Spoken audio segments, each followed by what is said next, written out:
దావీదు రాసిన 30వ సంకీర్తన మొదటి 3 వచనాలు చదువుకుందాం. యెహోవా నా శత్రువులను నా విషయమై సంతోషింపనీయక నీవు నన్ను ఉద్ధరించి ఉన్నావు. అందుకై నేను నిన్ను కొనియాడుచున్నాను. యెహోవా నా దేవా, నేను నీకు మొరపెట్టగా నీవు నన్ను స్వస్థపరచితివి. యెహోవా, పాతాళములో నుండి నా ప్రాణములు లేవదీసిదివి. నేను గోతిలోనికి దిగకుండా నీవు నన్ను బ్రతికించిదివి. దేవుడి కొద్ది వాక్యాన్ని మనందరి వెనుకల్లో దీవించి ఆశీర్వదించుకుందాం. అందరము తరల వంచి ఉండగా, ప్రభు సన్నిధిలో మనము చేరి ఉండగా, ఈ సమయంలో మన మౌనముగా ఉండక, మన కంఠస్వరను విప్పి ప్రార్థిస్తూ, ప్రభువును స్తుతిస్తూ, కొనియాడుతూ, ఆయన బిడలుగా, ఆయన సాక్షిగా, ఆయన రాయభారిగా మన ముందు కొనసాగుదాం. దేవానికి స్తోత్రాలు. ఆయన పగటి వేళ తోడుగా ఉన్న ప్రభు, రాత్రి వేళలు కూడా మీరు మాకు తోడుగా ఉండండి అయ్యా. నీ తోడు లేనిది, నీ సన్నిధి లేనిది మేము బ్రతకలేం. మేము నీ ద్వారా, నీ కృప ద్వారానే మేము బ్రతుకుతున్నాము దేవా. నీ కృతజ్ఞతలని దేవునికి ఎంతగానో కృతజ్ఞతాస్తుతులు చెల్లిస్తూ, దేవాది దేవుని స్తుతిస్తూ, ఘనపరుస్తూ, ఆయన ఆరాధికులుగా, ఆయన సాక్షిగా, ఆయన రాయభారిగా మనమందరము ముందు కొనసాగుదాం అని ప్రార్థిస్తూ, ప్రభువును స్తుతిస్తూ ఉండగా ప్రార్థన మన మధ్యలో ఉన్న అడిగిరాములు గారు ప్రార్థన నడిపిస్తారు.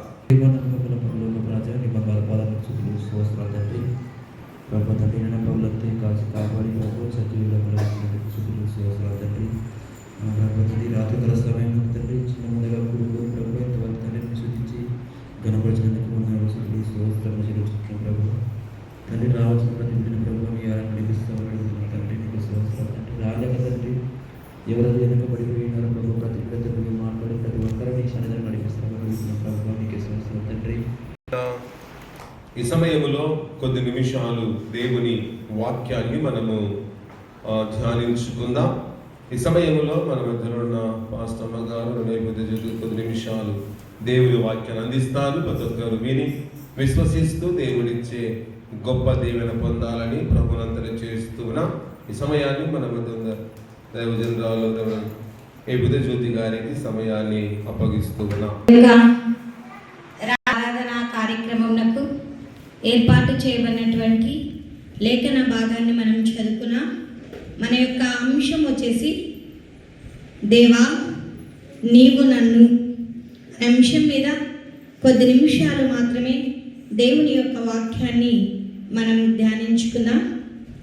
దేవా నీవు నన్ను అనే అంశం మీద కొద్ది నిమిషాలు జ్ఞాపకం చేసుకుందాం. అందుకోసమే ఈ యొక్క చదువుకున్నటువంటి లేఖనములలో మనము జ్ఞాపకం చేసుకున్నట్లయితే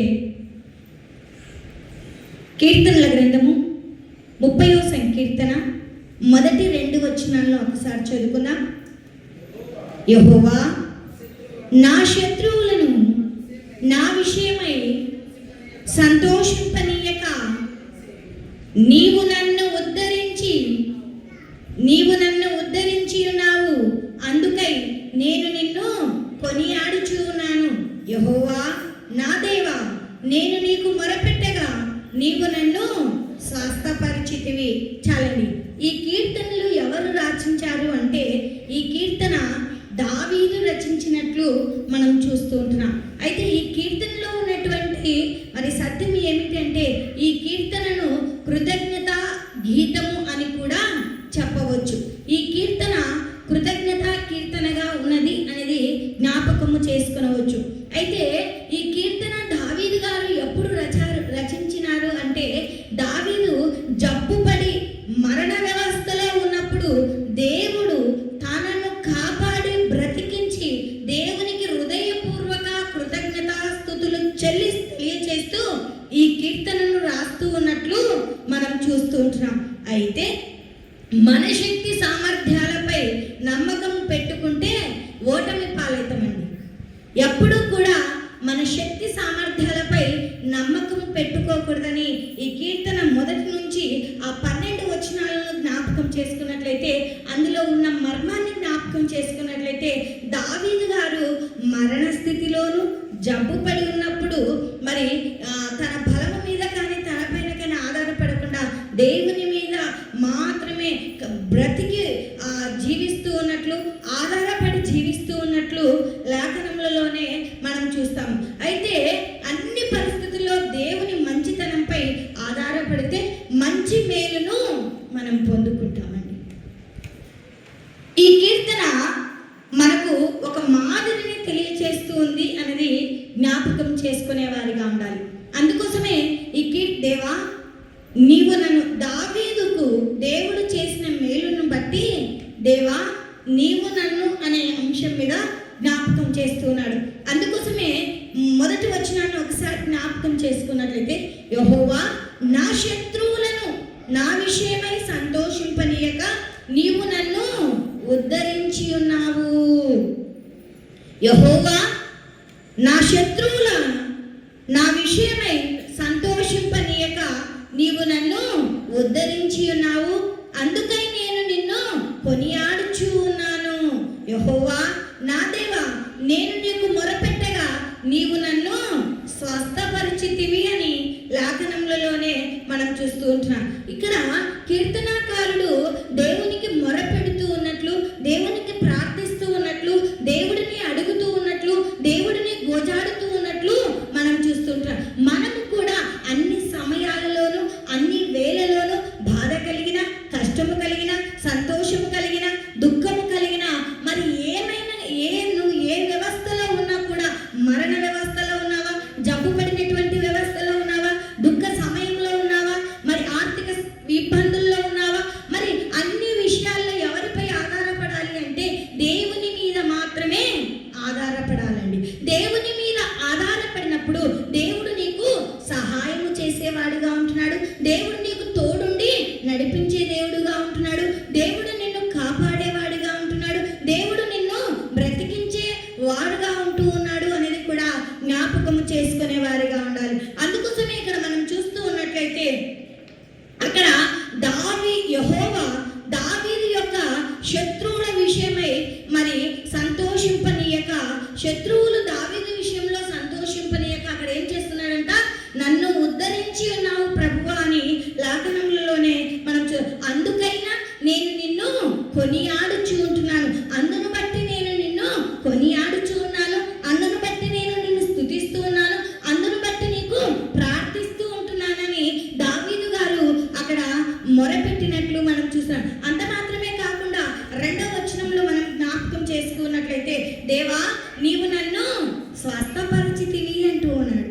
నిజంగా దేవుడు మాత్రమే స్వస్థపరిచేవాడండి. ఈ లోకంలో ఎవరు కూడా మనల్ని స్వస్థపరచువారు లేరండి. అంతకన్నా ముందర యెషయా గ్రంథము 57వ అధ్యాయము 18వ వచనాన్ని ఒకసారి జ్ఞాపకం చేసుకున్నామండి.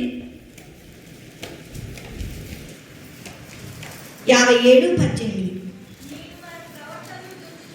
నేను వారి ప్రవర్తనను చూచితిని, వారిని స్వస్థపరచుదును, వారిని నడిపించును, వారిలో దుఃఖించు వారిని ఓదార్చుదును, వారిలో కృతజ్ఞతా బుద్ధి పుట్టించుచు దురస్తులకును సమీపస్తులకును సమాధానమని చెప్పి నేనే వారిని స్వస్థపరచుదనని యెహోవా సెలవిచ్చుచు ఉన్నాడు. ఇక్కడ నీవు నన్ను ఉద్ధరించి ఉన్నావు దేవా అని కీర్తనల గ్రంథము 1వ వచనంలో మనం జ్ఞాపకం చేసుకున్నాం. ఇక్కడ ఏం చేద్దాం, దుఃఖించు వారిని కూడా ఓదార్చే దేవుడవు నీవే ప్రభువా అంటున్నాడు. నిజంగా దుఃఖించు వారిని ఏ మనుషుడు ఓదార్చినటువంటి అవసరత లేదండి. ఎవరు ఓదారుస్తాడంట? దేవుడే ఓదారుస్తాడంట. అందుకోసమే నేను వారి ప్రవర్తనను చూచి వారిని స్వస్థపరచుతును, వారిని నడిపితును, వారిలో దుఃఖించు వారిని ఓదార్చుదును. మన ప్రవర్తనను బట్టి, మన స్వస్థ బుద్ధిని బట్టి, మన యథార్థతను బట్టి, మన నీతిని బట్టి దేవుడు ఏం చేస్తాడంట, ఓదార్చే దేవుడుగా ఉన్నాడంట. నిజంగా నువ్వు దుఃఖ వ్యవస్థలో ఉంటున్నావేమో, దేవుడు నీ దుఃఖ సమయాల్లో కూడా నీకు తోడుగా ఉండి నిన్ను ఓదార్స్తూ ఉంటున్నాడండి. అన్ని వేళల్లో నీకు ధైర్యం చెప్పుతూ ఉంటున్నాడండి. అన్ని వేళల్లో నిన్ను ఆదుకుంటూ ఉన్నాడండి. అన్ని వేళల్లో నీకు సహాయము చేసే దేవుడుగా ఉంటూ ఉన్నాడు అనేది జ్ఞాపకం చేసుకునే వారిగా ఉండాలి. ఎప్పుడు దేవునికి నువ్వు మొరపెట్టినప్పుడు. ఆనాడు దావీదు గారు మరణ వ్యవస్థలోనూ జబ్బు పడినటువంటి స్థితిలో ఉన్నప్పుడు దేవునికి మాత్రమే మొరపెట్టగా దేవుడు దావీదును బ్రతికించి మరి కృతజ్ఞతాస్తుతులు చెల్లిస్తూ ఉన్నట్లు మనం చూస్తున్నాం. మరి ఈనాడు మనము కూడా మనకు కలిగిన వేదనలోను, మనకు కలిగిన బాధలోను, మనకు కలిగిన దుఃఖములోను, మనకు కలిగినటువంటి జబ్బులోను, మనకు కలిగినటువంటి అన్ని పరిస్థితుల్లో కూడా దేవుడు తోడుగా ఉండి నిన్ను ఉద్ధరించాలి అంటే దేవునికి నువ్వు సమీపస్తుడిగా ఉండాలంట. అందుకోసమే అక్కడ మనం జ్ఞాపకం చేసుకున్నట్లయితే 19వ వచనం సెకండ్ లైన్, వారిలో కృతజ్ఞతా బుద్ధి పుట్టించుచు దూరస్తులకును సమీపస్తులకును సమాధానమని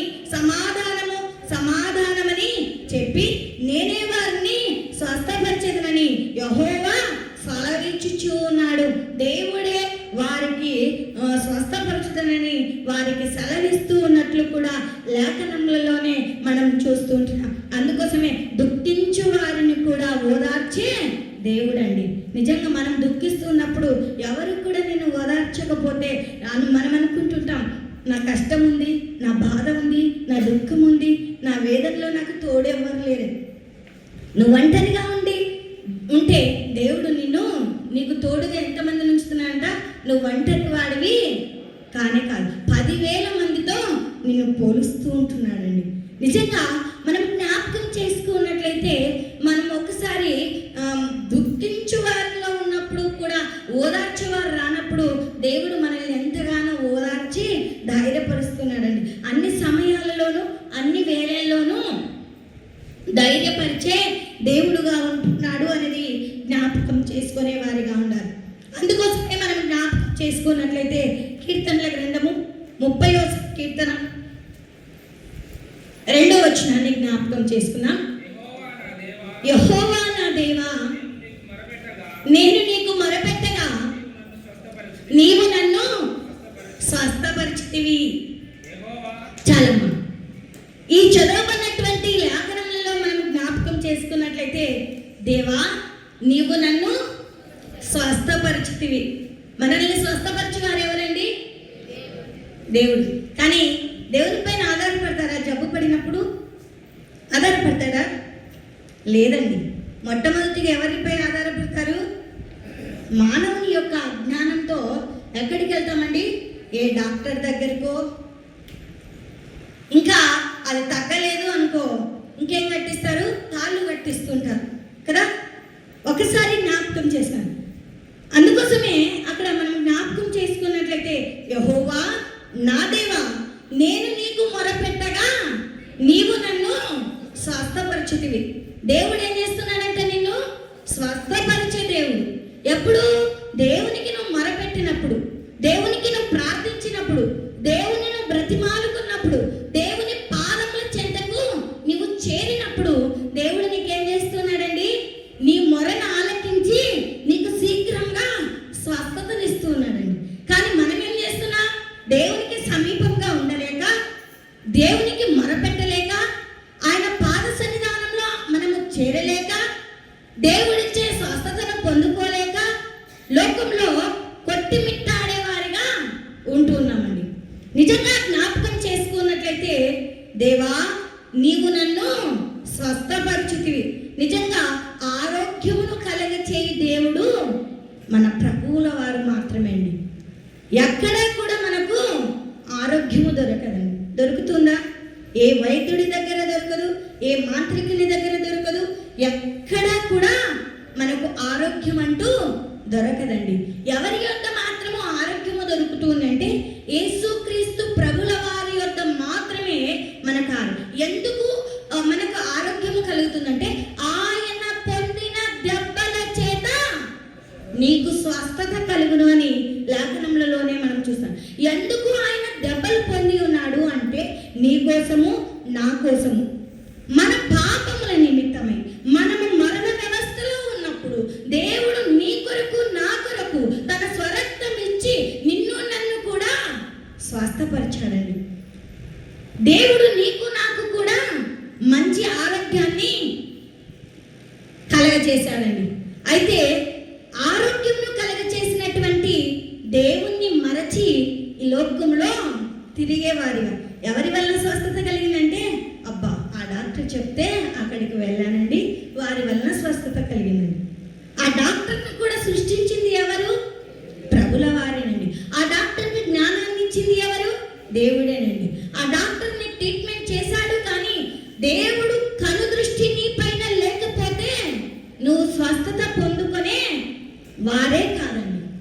దేవుని యొక్క కనుదృష్టి, దేవుని యొక్క దయ, దేవుని యొక్క కృప మన మీద ఉంది గనకనే మనం ఆరోగ్యవంతులుగా ఉంటున్నాం.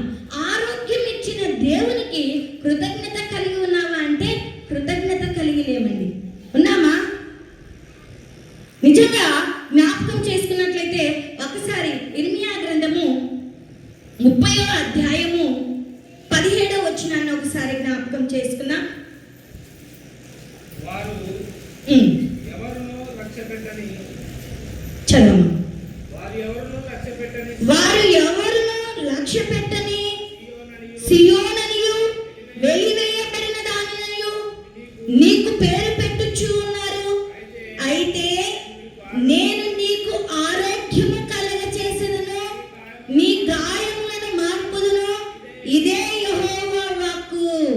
దేవుడు ఏం చేస్తున్నాడంటండి? నీకు ఆరోగ్యము కలగచేస్తూ ఉన్నాడంట, నీ గాయములన్నిటినీ కూడా మార్పుతూ ఉన్నాడంట. ఇదే యెహోవా. ఆయన మాట మాత్రము సెలవిస్తే స్వస్థత పొందుకుంటాం. నిజంగా ఆయన మాట కొరకు వేచి చూస్తున్నారండి. ఏవండి ఆయన మాటలు? దేవుని వాక్యమే ఆయన మాటలు. ఆయన మాటలు నీలో ఉన్నాయా? వస్తున్నామమ్మా, పోతున్నాము. ఎంతవరకు ఆత్మీయతలు ఎదుగుతూ ఉన్నాము? ఎంతవరకు ఆయన వాక్యములు మన హృదయములలో ఉంటూ ఉన్నాయి? వాక్యానుసారమైన జీవితము ఎంతవరకు జీవిస్తూ ఉంటున్నాం? నువ్వు వాక్యానుసారమైన జీవితాన్ని జీవించినప్పుడు దేవుడు నీకు స్వస్థతనిస్తూ ఉన్నాడు. నీ గాయములన్నిటినీ కూడా మాన్పుతూ ఉన్నాడు. ఆయన మాటలో శక్తి ఉంది, ఆయన మాటలో బలము ఉంది, ఆయన మాటలో ఆరోగ్యం ఉంది, ఆయన మాటలో జీవము ఉంది. కనుక ఆయన మాటను మనము ఎన్నడూ కూడా పెడి చెవిన పెట్టకూడదండి. ఆయన మాటను ఆలకిస్తే దేవుడు నీ జీవితంలో గొప్ప అద్భుతములను జరిగించే దేవుడండి. ఆయన మాటను వినలేక, ఆయన మాటను అంగీకరించలేక, ఆయన మాటను మన హృదయంలో భద్రము చేసుకోలేక దేవుడిచ్చే స్వస్థతను, దేవుడిచ్చే ఆరోగ్యాన్ని, దేవుడిచ్చే ఆశీర్వాదాన్ని, దేవుడిచ్చే అద్భుతాన్ని పొందుకోలేనటువంటి వారిగా ఉంటున్నారు. దావీదు గారు దేవుని యొక్క మాటలను అంగీకరించి ఉన్నాడు గనుకనే దేవుడు దావీదును స్వస్థపరిచాడు. దేవుడు దావీదును మరణకరమైనటువంటి జబ్బులో ఉన్నప్పుడు మరి దేవుడు దావీదును ఎంతగానో స్వస్థపరిచినట్లు మనం అంత మాత్రమే కాకుండా హిజ్కియాను కూడా జ్ఞాపకం చేసుకున్నట్లయితే హిజ్కియాకు కూడా మరణకరమైనటువంటి రోగం వచ్చిందండి. అయితే ఇంకా కొన్ని నిమిషాల్లో, కొంత వ్యవధిలో నువ్వు మరణిస్తావు అని చెప్పినప్పుడు, నీ ఇల్లు చక్కబెట్టుకున్నప్పుడు ఏం చేశాడండి? మౌనంగా ఉండలేదండి. ఆయనపై మాత్రమే ఆధారపడ్డాడండి. ఆయనపై మాత్రమే కనిపెట్టుకొని జీవించినట్లు మనం. అందుకోసమే ఆయన కొరకు కనిపెట్టుకున్నారు కనుకనే నూతన బలమును పొందుకున్నారండి. అందుకోసమే మనం జ్ఞాపకం ఆయన మోకరించి గోడ తట్టు తిరిగి మోకరించి చేతులెత్తి కన్నీళ్లతో ప్రార్థించాడండి. ప్రార్థించిన వెంటనే దేవుడు ఆయన మొరను ఆలకించాడా లేదండి? ఆలకించాడండి. ఆలకించి వెంటనే హిజ్కియాకు ఎన్ని సంవత్సరాల ఆయుష్ పొడిగిందండి? మరి మన జీవితాల్లో కూడా ఎంతో ఆయుష్ పొడిగిస్తున్నాడండి. రవ్వంతైన మార్పు ఉందంటే మార్పు లేని జీవితం అండి. మారాలి, మనుషులము మారాలి, హృదయాలు మారాలి, మన స్థితిగతులు మారాలి. మారిన మనసు దేవునికి ఇవ్వాలని, అప్పుడే మన జీవితాలు ఆశీర్వాదకరంగా దీవింపబడతాయి అనేది జ్ఞాపకం చేసుకునే వారిగా ఉండాలి. అందుకోసమే దేవా నీవు నన్ను స్వస్థపరిచితివి అని, దేవా నీవు నాకు ఆరోగ్యాన్ని కలగచేసితివి, నా గాయములను ఆర్పితివి, నీవు నన్ను మాత్రమే ఆరోగ్యవంతుడిగా ఉంచుతివి అని దావీదు గారు దేవునికి ఏం చేస్తున్నాడండి? మొరపెడుతూ ఉన్నాడు. అందుకోసమే నీవు నన్ను అనే అంశం మీద దేవుడు దావీదుని ఏం చేశాడంట? మొట్టమొదటిగా శత్రువుల నుంచి ఉద్ధరించినందుకు స్తుతులు చెల్లించాడు. రెండవదిగా, దేవా నీవు నన్ను స్వస్థపరిచితివి, అందును బట్టి దేవునికి మొరపెడుతూ ఉన్నాడు. దేవా నీవు నాకు ఆరోగ్యాన్ని కలగ చేసితివి అని దేవుడు. అందుకోసమే మనకు ఆరోగ్యము కలగ చేసినప్పుడు, మనకు ఆయుష్ను పొడిగించినప్పుడు, మన జీవితంలో దేవునికి ఏం చేయాలంట? ఏం చేయాలండి? కృతజ్ఞత కలిగి జీవించాలి. కృతజ్ఞత లేని జీవితము శుద్ధ దండగండి. కృతజ్ఞత లేని జీవితము వ్యర్థమండి. బ్రతికి ఉన్నా కూడా చచ్చిన వారితో సమానమండి. అందుకోసమే అన్ని వేళలో, అన్ని సమయాల్లో మనమందరము కూడా కృతజ్ఞత కలిగి జీవించే వారిగా ఉండాలి అని ప్రభు నామమున తెలియజేస్తున్నాడు. మూడవదిగా మనము జ్ఞాపకం చేసుకున్నట్లయితే కీర్తనల గ్రంథము 30వ సంకీర్తన 3వ వచనాన్ని జ్ఞాపకం చేసుకున్నామండి. యెహోవా పాతాళములో నుండి నా ప్రాణమును లేవదీసితివి, నేను గోతులోనికి దిగకుండా నీవు నన్ను బ్రతికించితివి. చాలమ్మా. దేవా నీవు నన్ను బ్రతికించితివి అంటే వాక్కు పంపి బాగు చేశాడండి దేవుడు. దేవుడు మన జీవితాల్లో కూడా బ్రతికిస్తున్నాడా లేదండి? బ్రతికిస్తున్నాడా? నమ్ముతున్నావా? నిజంగా అండి, దేవుడు అనుక్షణము నిమిషము నిన్ను కాపాడుతూనే ఉన్నాడండి. కానీ నువ్వేం చేస్తున్నావు? ఏం చేస్తున్నావు? ఆ జీవితాన్ని వదిలేయకుండా, లోకానుసారమైనటువంటి అలవాట్లను వదిలేయకుండా, కుక్క ఎలాగైతే కక్కినది గతుకుతూ ఉందో ఆ రీతిగా ఇంకా లోకంలోనే పడిపోయేవారిగా ఉంటున్నారు. మన దౌర్భాగ్య స్థితిని మనం మార్చుకోవాలండి. దేవా నీవు నన్ను బ్రతికించావంటే, నీ వాక్కు పంపి నన్ను బాగు చేశావంటే నేను నీకు కృతజ్ఞత కలిగి జీవించాలి. ఎల్లవేళలా నీ మందిరంలో నీకు మొరపెట్టుటకు నాకు నేర్పు ప్రభువా. నాలో ఉన్నటువంటి నీకు ఆయాస్కరమైన జీవితాన్ని తీసివేసుకోటకు నాకు నేర్పు ప్రభువా. ఒక్క దినమైనా అడుగుతున్నామండి. వాడిలా, వీడలా, వామిలా, ఈమెలా, ఆళ్ళిలా, ఇల్లిలా, ఇదే ఈ బ్రతుకు. ఏమి బ్రతుకండి? దేవుడు ఒక దినాన లెక్క అడుగుతాడండి. ఆ లెక్కలో నువ్వు నిలబడినప్పుడు ఒక్కసారి మన ఆత్మలను పరిశీలన చేసుకోవాలి. ఆ గ్రంథాలు అన్నీ ఇప్పినప్పుడు నీ లెక్క సరిగ్గా లేకుంటే ఎక్కడికి వెళ్తావండి? ఎక్కడికి వెళ్తావు? ఇక్కడ చిన్న బాధనే నువ్వు భరించలేకుంటున్నావే, అక్కడ ఏముంటుందండి? అగ్నిగుండం ఉంటుందండి. అగ్ని ఆరదు, పురుగు చావదు, మలమల మండుతూనే ఉంటుంది. నీ ప్రాణము కూడా, నా ప్రాణము కూడా మన పాప స్థితులను మార్చుకోనప్పుడు, దేవుడు వాక్కు పంపి మనల్ని బాగు చేసినప్పుడు, మన స్థితిగతులను మార్చుకోనప్పుడు మనం ఎక్కడికి వెళ్తామంట? ఎక్కడికి వెళ్తామండి? నిత్య అగ్నిగుండములో నిన్ను దేవుడు పడేస్తాడండి. అది ఖచ్చితం. నిజంగా మనం జ్ఞాపకం చేసుకునే వారిగా కీర్తనల గ్రంథము 107వ సంకీర్తన 20వ వచనాన్ని ఒకసారి జ్ఞాపకం చేసుకున్నాం. ఆయన తన వాక్కును పంపి వారిని బాగు చేసెను. ఆయన వారు పడిన గుంటలో నుండి వారిని విడిపించెను. చాలా ఈ చదవన్న లేఖనములలో మనం జ్ఞాపకం చేసుకున్నట్లయితే కొద్దిసేపు సెల్లు జాలియండి, వాక్యాన్ని వినండి. బయటికి వెళ్ళిన తర్వాత ఎంతసేపు అయినా చూసుకోండి. సరే, ఈ చదవన్న లేఖనములలో మనం జ్ఞాపకం చేసుకున్నట్లయితే ఆయన తన వాక్కును పంపి వారిని బాగు చేసెను. నిజంగా నీ వాక్కులో బాగుందండి. నువ్వు మాటిస్తున్నావు, దేవుడి నీకు స్వస్థత కలుగును గాక అని ప్రార్థిస్తున్నావు అనుకో. ప్రార్థన మనం చేసిన ప్రార్థన, మనం పంపిన వాక్కు వలన బాగుపడతారా? లేదండి. నీలో విశ్వాసం ఉండాలి. ప్రార్థన చేసినా నాలో కూడా విశ్వాసం ఉండాలి. అప్పుడే కార్యము జరుగుతుందండి. ఎంత ప్రార్థించుకున్నా నీలో విశ్వాసము లేకపోతే కార్యం అంటూ జరగదండి. నిజంగా ఒక్కసారి జ్ఞాపకం దేవుడు తన వాక్కును పంపుతూ ఉండగా నీ క్రియలను సరి చేసుకుంటున్నావా? నువ్వు బాగుపడాలని ఆశ నీలో ఉంటే నీ బ్రతుకును సరి చేసుకోవాలండి, నీ స్థితిగతులను సరి చేసుకోవాలండి. నువ్వు దేవుడు నిన్ను బాగు చేయాలి అని తన వాక్కును పంపుతూ ఉన్నాడు కనుక నీలో దేవునికి అయిష్టకరమైన జీవితం ఏదైనా ఉందేమో ఆ జీవితాన్ని తీసివేసుకో. దేవుడు ఈ దినాన సూటిగా మనతో మాట్లాడుతూ ఉన్నాడండి. ఆయస్కరమైన జీవితం ఉందండి మనలో దేవునికి ఉందండి. కంటి ద్వారా పాపం చేశాం, ఆయాసం. చేతులతో పాపం చేశాం, తలంపులతో పాపం చేశాం, కాళ్ళతో పాపం చేశాం, పడకల్లో పాపం చేశాం. దేవునికి ఆయస్కరమైన జీవితం. అంత మాత్రమే కాదు, స్మోకింగ్ చేస్తున్నావేమో, బీడి తాగే అలవాట్లు నీలో ఉన్నాయేమో, వాటిని కూడా మార్చుకోవాలి. తన వాక్కును పంపుతూ ఉండగా దేవుడు నిన్ను స్వస్థపరచాలని చూస్తున్నాడు, నిన్ను బాగు చేయాలని చూస్తున్నాడు, నీ స్థితిగతులను మార్చాలని చూస్తున్నాడు, నిన్ను ఆశీర్వదింప చేయాలని చూస్తున్నాడు. కానీ నువ్వేం చేస్తున్నావు?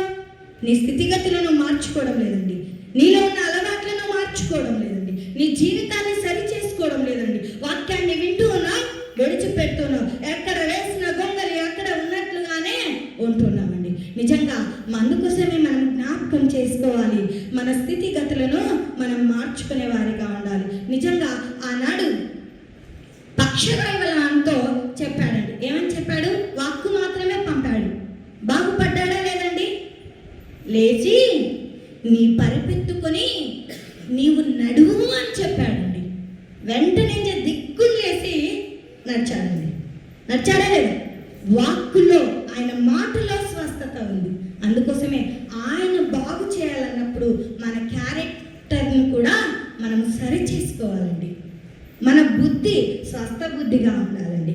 మన మనసు మనం సమాధానమైనటువంటి మనసును కలిగి జీవించాలండి.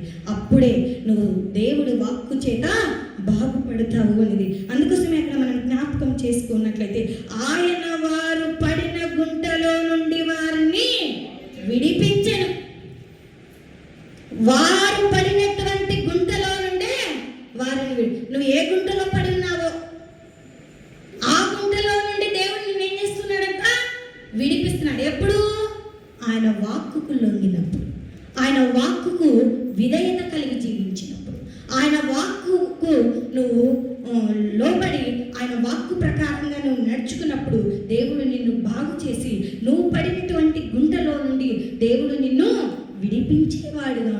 నువ్వు ఏ గుంటలో ఉన్నావో, ఏ త్రోవలో ఉన్నావో, ఏ దారిలో నడుస్తూ ఉన్నావో ఒక్కసారి జ్ఞాపకం చేసుకునే వారిగా ఉండాలి. సరైనటువంటి త్రోవలో మనం నడుస్తూ ఉన్నామో లేదో కూడా ఒక్కసారి మనలను మనము ఆత్మ పరిశీలన చేసుకునే వారిగా ఉండాలి. నిజంగా యథార్థవంతుల మాట ఎప్పుడు కూడా ఎలా ఉందంటండి?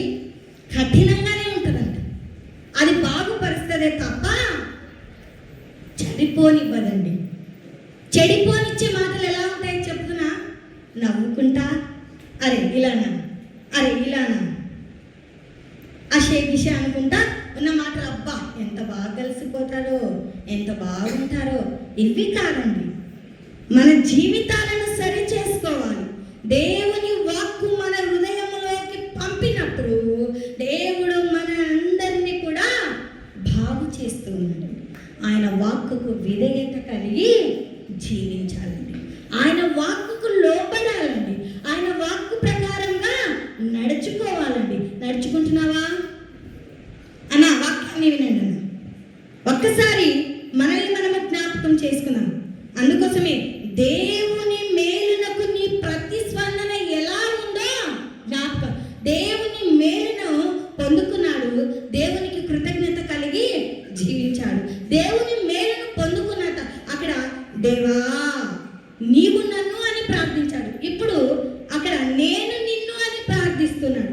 ఎందుకు నేను నిన్ను అని ప్రార్థిస్తున్నానంటే, దేవా నేను నిన్ను, నువ్వు నాకు బాగు చేసినందుకు నేను నిన్ను కొనియాడుచు ఉన్నానయ్యా మన దేవుణ్ణి ఎల్లవేళలా కూడా కొనియాడే బిడలంగా ఉండాలి అని ప్రభు నామమున తెలియజేస్తూ ఉంటున్నాను. నిజంగా దేవుణ్ణి మాత్రం 12వ వచనం చదువుకొని ముగించేసుకున్నాం. 30-12వ వచనం చదువుకొని ముగించేసుకున్నామండి.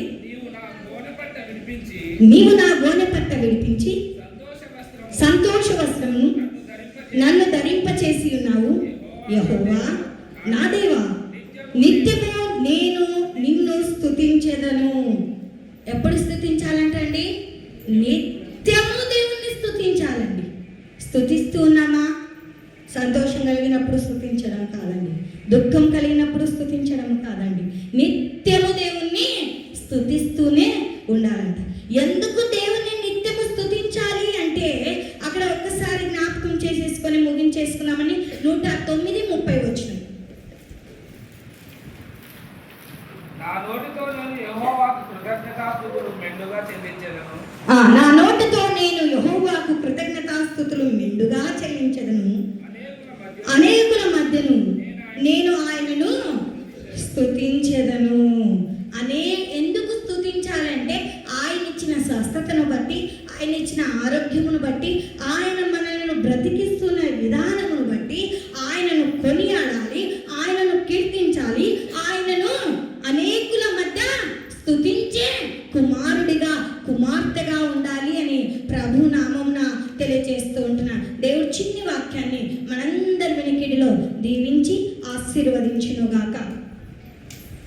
క్రీస్తునందు చిత్తానుసారముగా మనమందరము జీవించినట్లుగా బ్రతుకున్నట్లుగా ప్రభు సన్నిధానములో మనం ప్రార్థన చేసుకుందాం.